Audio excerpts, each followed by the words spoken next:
কিরে, তোরা অঞ্জলি দিবি না?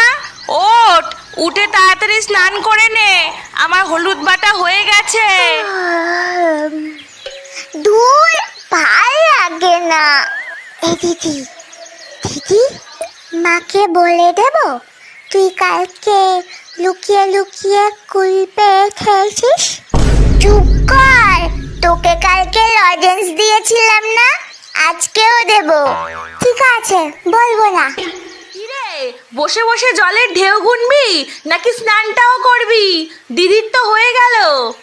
ও মা, স্নান না করে অঞ্জলি দিতে গেলে কি ঠাকুর বুঝতে পেরে যায়? যায় তো, আর ঠাকুর পাপও দেয়।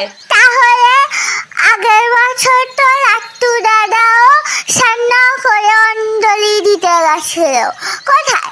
ঠাকুর তো তার বেলা ভাবছিল না। হ্যাঁ ঠিক আছে, তাহলে লাট্টু দাদাকে যেমন আগের বছর গোল্লা পাইয়ে দিয়েছিল, তোকেও এবছর গোল্লাই পাইয়ে দেবে। থাকবি একই ক্লাসে পড়ে, তখন ভালো হবে তো।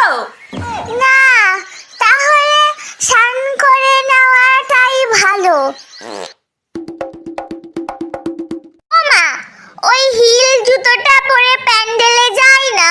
আচ্ছা যাস, তবে দেখিস ছিঁড়ে যেতে না যায়। ও মা, আমাকে যেন সবার থেকে সুন্দর লাগে এমন করে সাজিয়ে দাও। সাজ দেখাতে যাচ্ছ নাকি পুজো দিতে যাচ্ছ? তোর কি তাতে? আজকে সবাই সাজবে।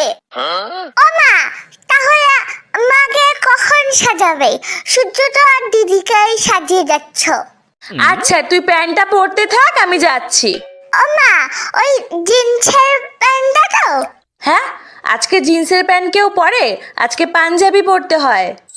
ওম সরস্বতী মহাভাগে, ওম সরস্বতী মহাভাগে, বিদ্যে কমললোচনে, বিদ্যে কমললোচনে, বিশ্বরূপে বিশালাক্ষী, বিশ্বরূপে বিশালাক্ষী, বিদ্যাং দেহি নমস্তুতে। বিদ্যাং দেহি নমস্তুতে। এবারে কে কে হাতে খড়ি দেবে? এই তো আমার ছেলে দেবে। আমি দেব হাতে খড়ি।